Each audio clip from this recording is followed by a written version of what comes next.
Hello, MGTOW. Hello, men. This is Howard Dare. Thanks for stopping by.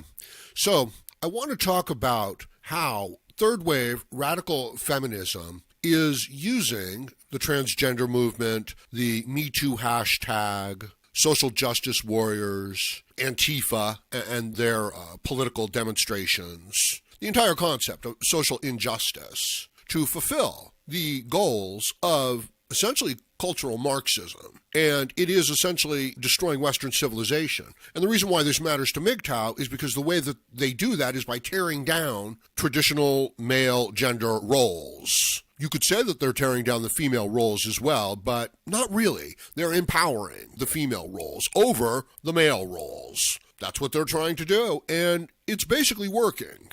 I talk about this a lot, and I want you to recognize that there's this overall fundamental tactic that an entire left, collective, feminized, gynocentric social order uses. This includes the media. This includes pretty much all of your mainstream media and all of your mainstream institutions, right? And it's not that they're evil or they have this plan. It's just that they fall in to this non-thinking group collective, everybody has to go along with the group mentality. And if you don't go along with that, they portray you as evil, right? So you've got a collective that doesn't want to be productive, that doesn't want to demonstrate, actual virtue against a group of people that are independent individuals that are actually being productive. It's like, well, you have to tax them. You have to check their privilege. They obviously have some unfair advantage. And it's like, no, these are your productive, virtuous, hardworking, capable people. And you're punishing them and you're making them take care of the other 80% of people that are bitter, that are angry, that are complaining, that can't measure up. So they want some help. And then they normalize that help. It would be one thing if they were to say, you need a little help here, and the system would be, okay, here's a little help for a little while, as opposed to it is the function of the system to prop up the unfit. And it's not, and it creates a horrible situation. But you can understand why a lot of people would fall into that trap and why they would pretend like it's the most important thing to do, and how you would demonize the people who didn't go along with that, or who said, this doesn't seem like a fair deal for me. So the tactic is, of course, just finding fault and ripping down the existing system. It doesn't matter if there's a problem. It doesn't matter if it bothers you. It doesn't matter if there's something wrong. What matters is finding fault with it to tear down the existing structure. That's the goal of intersectional feminism. I mean, that's the worldview that, that it's representing, that all of this has to be torn down. So, and it's not even like we're going to tear down this patriarchal structure and then the women and the oppressed and the welfare class, the workers, will be in charge of the factory. It's not even that. It's we're just going to tear this one down like a destructive child. So that's what you're facing. That's the level of entitlement and arrogance. And this is how unfit these people are. This is opening up the gates for the zombies. This is an abdication of human responsibility. It truly is. This idea of, falling into this unthinking, emotional, collective mindset and then being part of the insurance program, right? So then you don't have to take care of your health. It's like, well, you've made a terrible mistake, abdicated personal responsibility for your own health, and then you've stopped making the decisions. You've stopped operating in an overseeing capacity in your own life. And it's like, well, that feels great, man. Just be free. It's like, no, that does not feel great. That's like the most dangerous path that you could go down. And it's understandable that the young people and people growing up in this system, they are indoctrinated into this system. So if you're a good man, you believe in feminism and women's rights. But implicit in that statement is the idea that women have been oppressed and women's rights have been violated. And I certainly didn't take away their rights. I certainly didn't violate their rights. So the idea that someone is going to step into any sort of interaction with me on the presupposition that, women's rights have been violated here is a huge violation of my rights. And man to man, it really does require a physical attack, because that's what it is. It's a violation of my rights. It's a violation of my reputation. It's a violation of my moral character. And it's preemptive. It's assuming this. And people don't understand that. So when they go along, the ideas of feminism, they think, well, I'm just indulging the women. It's like, no, you're not. You're agreeing to your own guilt. You're agreeing to your own culpability in this situation. And it's unfounded and it's unjust. And if you really want to get into the heart of the matter, it's evil. Right? It's a lack of virtue. It's people who are not willing to work and be productive and take care of themselves and be responsible, finding fault with people who are willing to do those things, and then condemning them and condemning their behavior under the guise that people shouldn't have to take care of themselves and that there should be some like overarching government that which we should all conform to, and it should take care of us. And it doesn't work for a man. It barely works for a woman. She has to be very attractive, and it barely works for a child. This is the difficulty of childhood, is you're depending on other people. Of course, you don't really have all the necessary tools to make all the necessary judgments either. So it's an abdication of responsibility, of using a human mind and assuming human responsibility.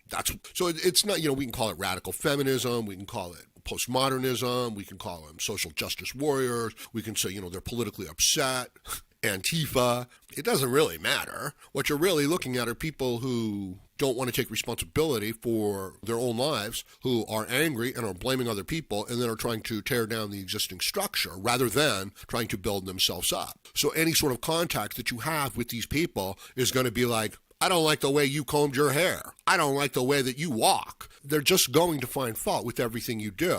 Now, does this sound familiar? Like, I have contact with some men, and I've had contact with them for years now, and not a single kind word, not a single expression of anything that's actually occurring. Just endless resentment and shame and fault-finding. That's where they are. That's the mindset. That's their world. And it's a terrible place to be. And you can almost understand that it is their own weakness that puts them in that place. It is their own unwillingness to embrace responsibility, personal responsibility, which requires them to find fault with other people. Do you see? But the reason why people are finding fault with other people is because they themselves don't want to take responsibility for their lives. Now, is it possible that there's a real act of injustice going on there? Sure. And we have quite the instinct for justice and fair play. Women don't, but men do. So you don't want to be involved in contracts, in agreements with people who won't keep their word. Like if you've got a friend who constantly says, do you want to bet? And then when he loses a bet says, oh, I was just kidding. But when he wins a bet, he expects you to pay. Don't deal with people like that. Don't be friends with people like that. Don't hang around with people like that. It doesn't matter if they're in your family. It doesn't matter if they're your best friend for 20 years. It doesn't matter if you're married to them. Don't hang around with people like that because they won't enable you to get ahead even though you've worked very hard. So even though you've done everything you need to do to pass that class, the night before the test, they're going to pitch a fit with you and cause you so much trouble that you're going to be unable to take the test the next day. This is how they operate because this is the world that they're involved in. They're not involved in a productive world. This is why don't argue with the feminists. Don't talk with women about MGTOW and these things. That's absurd. That's like talking to somebody about them not stealing anymore, right? And it's like, no, they're going to keep stealing until they get caught. You know what I mean? If they're willing to do it, they're willing to do it, right? So there's no moral argument that's going to compel them, like, oh, you should be a decent guy, or, even in your behavior and how you treat people. It's like, oh, you should treat people based on their deeds and their merit, and you should treat people, well, according to their deeds. There you go. It's like, no. I treat them according to what they represent to me, right? Which is madness. So there's your feminist, you know what I mean? It's like there's a man who's never done her any wrong, who's fine, upstanding moral man, and she hates him, and she wants to destroy him, and she's willing to tell lies about him to get him to lose his job, right? Because men have been oppressing women for thousands of years, but it's not true. It's just something that they make up to justify their position and their lack of results. Right? And it happens with men, too. In other words, the least productive men hate the most productive men. There it is. It's like if this man can't achieve anything and another man is, basically president of the United States, it's like, well, he's a cheater. I'm sorry. This is the dark side of our nature. Like you could imagine that if you were in a tribe that was trying to survive through winter and one of the hunters came in with a big kill and was, going to, of course, share it with the tribe, right? You can, what are the other males in the tribe saying to themselves? Are they saying, thank goodness he was successful and there's some food to get us through for a little while? Or are they saying, he cheated? Why is he the one to get this glory? And so rather than say to him, hey, where were you hunting, and can you take us next time, and can we get more? They're like, oh, he's a piece of shit. He's a bad man. I want to steal his weapon. So it's that aspect of our nature, this envy, this resentment. And with women and with a dependent class of people, it's strong. It's really, really strong. And they are demonizing the actual virtue of productivity. And, that's the only thing that leads to happiness. You can give people a bunch of stuff that they haven't earned, and it's almost like they'll punish themselves with it. They'll overeat, they'll overindulge, they'll destroy themselves with it. But if a person has earned what they have, they take good care of it. They don't waste it. And this is an important lesson. Right? It's not getting what you want that's going to make you happy. It's having the ability to get what you want that's going to make you secure and confident and healthy. So it's, the difference between like the child or the man and the woman, the child and the adult, or the man and the woman, or the intelligent person and the ignorant fool. The women just want resources, and they're abusing the men, and they're abusing the process that creates the men that allows them to get the resources. The short-sighted man, he is abusive towards his fellow man. He condemns and resents his fellow man because he wants what the productive, capable, intelligent man has. But he doesn't want to develop the ability to get those things. He merely wants those things. So he doesn't build his character. He tries to tear down the character of the other man. This is what the feminists are doing. This is what the leftists are doing. This is what social justice warriors do. This is what Antifa does. And brought together, with the ideas of radical feminism, which is essentially, cultural Marxism applied to gender roles, it simply wants to tear virtue down. It simply wants to say that the majority of people that are actually below average, that this is the highest standard that we can attain, and that it is our goal to take care of that, even at the expense, especially at the expense, of the truly extraordinary and capable and productive. So it's this really short-sighted view of life, of existence. It's an animal-like view of existence and a desire to tear everyone and everything else down to that animal level. So in other words, I think you understand, okay, what I'm getting at. It's the least capable people. It's the least productive people who want to tear down the system. And, they want to tear it down. They know they can't be really productive and competitive in it. So they resent the people who are. They resent virtue. They resent goodness itself. They resent happiness. They just want to indulge at other people's expense. That's their desire in life, this terrible animal-like desire. And since they can't acquire the resources to fulfill this, empty need within them, they tear down everything around them. And they put forward these values that say, no, we're all equal, right? Like, I'm not going to work. I'm just going to sit here and eat cake, but I should get just as much money at the end of the month as another person. I'm going to sleep late every day and play video games, and I should be able to take the money from people who get up, before sunrise every day and work, 15 hours a day, every day. I should have what they have. The man who studies for years and sacrifices years of pleasure to become a highly skilled brain surgeon or a high-end engineer. That's the people around him. They don't count his sacrifice. They just see, his accomplishments and his achievements and say, oh, I want that. And it's like, well, you can have that. All you have to do is go out and do all that work.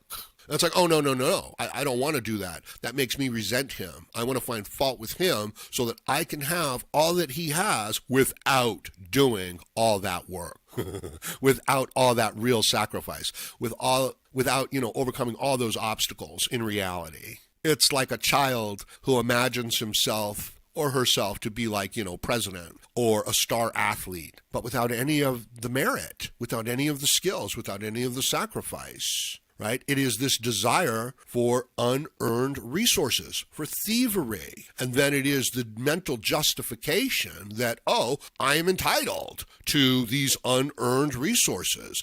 And, oh, those people who have earned those resources, they're not really entitled to it. So that's the mindset of the feminist, of the social justice warrior, of someone in Antifa on the far left. This is the mindset largely of the mainstream media. This is, the mindset that they perpetuate. This is the mindset of our major institutions in Western civilization. This is the mindset that they perpetuate. When you as an individual should be aiming for the highest goals as an individual. Can you attain them? Not necessarily, but you can maybe get halfway there. That's your struggle. Your individual struggle in life is dealing with your individual character, not stealing from other people to get their resources that you haven't earned, and not finding fault with people that really do have the character traits that you should emulate so that you can feel better about being lazy. That's not what you're supposed to do. Even though, that feels better, takes away some of the pain, but no, that's a terrible trap. So it's just something for you to think about and keep in mind, especially when you're dealing with the feminist, when you're dealing with the social justice warrior, when you're dealing with the blue pill man that wants to steal from you because you've worked very hard